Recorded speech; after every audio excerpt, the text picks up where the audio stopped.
எது குழி எடுக்கிறோன்னு பார்த்தீங்கன்னா அப்பயே பிடிங்கிட்டு வந்த வாழைத்தண்டை வாழை மர குட்டியை வைக்க போகிறோம். ஆமாம்,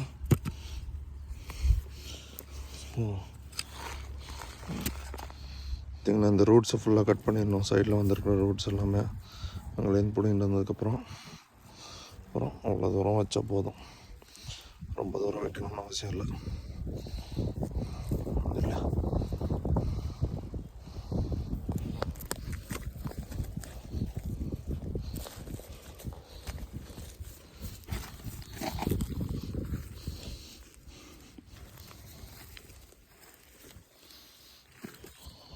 பார்த்தீங்கன்னா வேறு இப்படி இருக்கும்.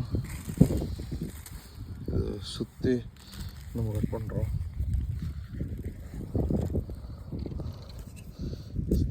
வேறு ஃபுல்லாகவே கட் பண்ணதுக்கப்புறம் தான் வைக்கணும்.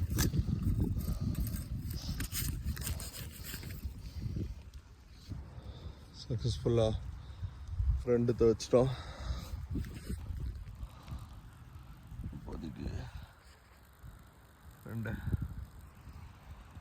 ஒரு வருஷம் கழிச்சு இது பழம் விடும்.